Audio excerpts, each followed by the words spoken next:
साजिश की जा रही है उनको जेल भेजने की। और उन्होंने कहा, उसके पीछे का लॉजिक था कि हम जब भी केंद्र से अपनी बकाया राशि मांगते हैं तो इस तरीके से मुझे जेल भेजने की साजिश की जाती है। और उन्होंने ये भी कहा कि मैं एक आदिवासी मुख्यमंत्री हूं, इसीलिए मुझे विक्टिमाइज किया जा रहा है।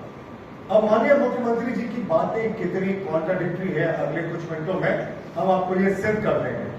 सबसे पहले तो माननीय मुख्यमंत्री जी ने कहा कि बहुत भारी भरकम बकाया है केंद्र पे और पैसा मांगने के कारण उनको जेल में भेजने की साजिश हो रही है। तो माननीय मुख्यमंत्री जी को याद दिलाना चाहेंगे कि विधानसभा की प्रोसीडिंग को पलट कर देख लें। उनके ही माननीय वित्त मंत्री रामेश्वर उरांव जी का विधानसभा में बयान है कि केंद्र से हमें सब अपेक्षित सहयोग मिलता है बैंक की राशि या अन्य राशि में। जब भी हम लोगों ने केंद्र से जैसा जो आग्रह किया है वो केंद्र ने स्वीकार किया है। यह मंत्री रामेश्वर उरांव जी का ऑन रिकॉर्ड विधानसभा में बयान है। तो माननीय मुख्यमंत्री जी इसके इतर क्यों बोलने लगते हैं? और उनका कहना कि कोयले की रॉयल्टी से लेकर बहुत लंबा वो चौड़ा वो एक हिसाब बताते हैं। तो हमने उनको हमेशा कहा कि इसमें आप ये भी बताने का कष्ट करें कि जब आपके पिता आदरणीय शिबू सोरेन जी इस राष्ट्र के कोयला मंत्री थे तो उस समय क्या बकाया था और उस समय शिबू सोरेन जी ने क्या प्रयास किया था इस पैसे को लाने का। बहरहाल केंद्र के लिए झारखंड हमेशा एक स्पेशल राज्य है और प्रधानमंत्री जी हमेशा चाहते हैं इस ट्राइबल राज्य में कि इसका अपेक्षित विकास हो। राज्य का हमेशा सहयोग भी मिलता है, लेकिन हर घर नल में योजना में राज्य की क्या स्थिति ये भी किसी से छिपा नहीं है। पूरे राष्ट्र में ये अंतिम पायदान पर चल रहा है। अब लौटते माननीय मुख्यमंत्री जी ने बड़ी इंटरेस्टिंग बात की। उन्होंने कहा कि मुझे जेल भेजने की साजिश हो रही। भाई हम उनसे जानना चाहते हैं माननीय मुख्यमंत्री जी, आपकी झारखंड पुलिस 41A का हजारों नोटिस हर एक महीने में जारी करती है, तो उसमें तो कोई नहीं कहता कि हमको जेल भेजने की साजिश हो रही है। तो एक केंद्रीय एजेंसी ने आपको नोटिस जारी किया, तो इसमें आपको कैसे लग रहा है कि आप जेल जा रहे हैं? क्या आप अपनी अंतरात्मा की आवाज से इस बात को बोल रहे हैं कि आप जेल जा रहे हैं? क्योंकि कहते हैं ना कि आदमी बाहर कुछ भी कर ले, उसकी अंतरात्मा में उसको सारी सच्चाई पता होती है कि उसने क्या गलत किया और इस गलती का अंजाम क्या होगा। तो शायद मुख्यमंत्री जी यहाँ पर अपनी अंतरात्मा की आवाज से जेल जाने की बात को कह रहे हैं।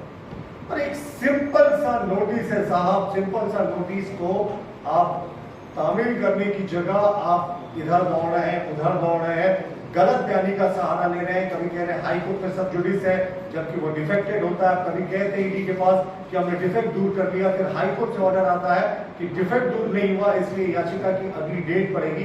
तो मुख्यमंत्री जी तमाम हथकंडे अपना रहे हैं कि मैं आदिवासी मुख्यमंत्री हूँ, इसलिए मुझे टारगेट किया जा रहा है। तो मुख्यमंत्री जी आपको अब कुछ फैक्ट्स को याद दिलाने का समय आ गया है।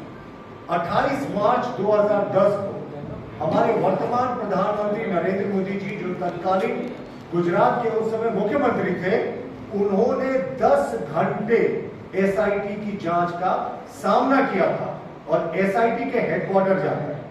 तो उस समय तो उन्होंने कभी नहीं कहा था कि मैं पिछड़ी जाति से आता हूं, मैं पिछड़ी जाति का मुख्यमंत्री हूं या मुझे कोई फंसाने की साजिश हो रही है। उस समय भी हमारे प्रधानमंत्री जो उस समय मुख्यमंत्री थे, उनका वक्तव्य था मुझे न्याय पर विश्वास है, मुझे अदालतों पर विश्वास है और मुझे विश्वास है कि सत्य की जय हो।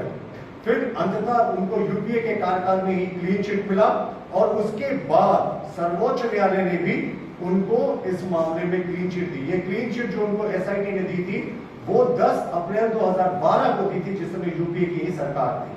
तो मुख्यमंत्री जी जो अपना आदिवासी विक्टिम कार्ड खेल रहे हैं वो सिर्फ ध्यान भटकाने की साजिश है। हमारे वर्तमान गृह मंत्री जो उस समय गृह राज्य मंत्री थे गुजरात के, उनको सीबीआई ने 9 घंटे तक अपने कार्यालय बुलाकर उनसे पूछताछ की थी। उन्होंने भी कभी नहीं कहा कि भाई मुझे किसी एक विशेष समुदाय का होने के कारण टारगेट किया जा रहा है। उन्होंने भी कहा था कि मुझे न्याय पर भरोसा है और अंततः 1 अगस्त 2016 को सुप्रीम कोर्ट ने निचली अदालत के द्वारा दी गई हमारे गृह मंत्री को क्लीन चिट को स्वीकारा।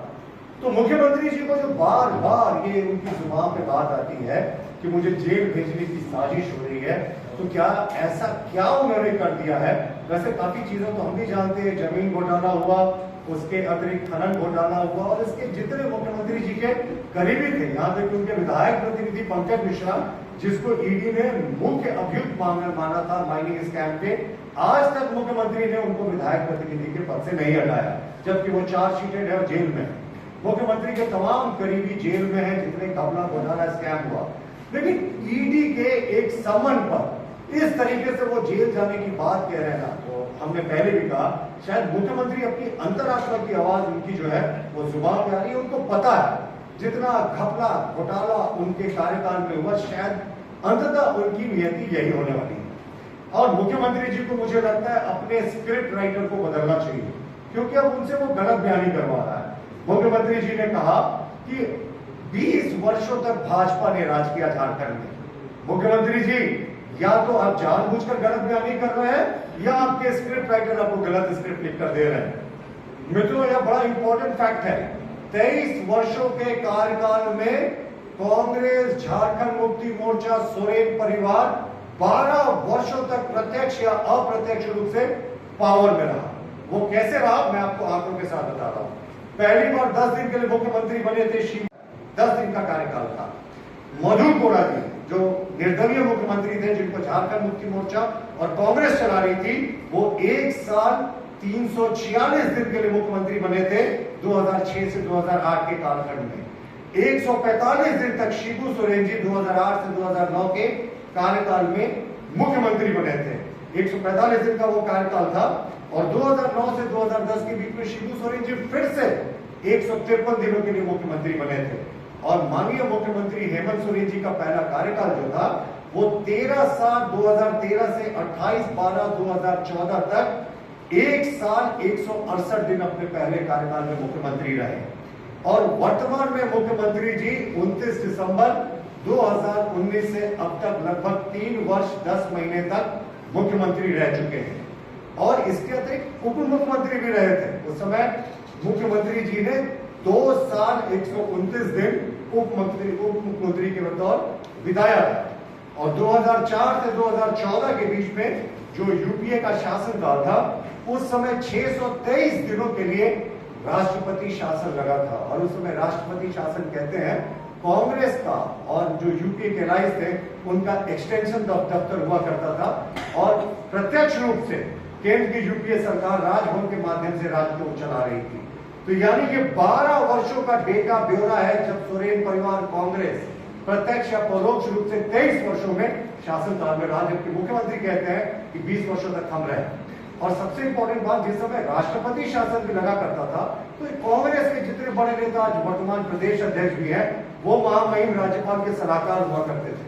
तो कांग्रेस बिल्कुल डायरेक्टली या अप्रत्यक्ष रूप से भी नहीं, प्रत्यक्ष रूप से राष्ट्रपति शासन के बहाने राज्य पर लगातार शासन करती थी। लेकिन हमें लगता है मुख्यमंत्री जी को अब पता है, जजमेंट डे मुझे लगता है आप सब जानते हैं, वो कयामत की रात कहते हैं, जिस दिन फैसला करता है ईश्वर कि किसने क्या सही किया, किसने क्या गलत किया, और वो उस हिसाब से फैसला होता है। मुख्यमंत्री जी को पता है उनकी वो कयामत की रात और जजमेंट डे नजदीक आ गया है, इसलिए उनके जो अंतरात्मा में उनकी जो भावना है वो उनकी जुबान पर निकल रही है जेल जाने की।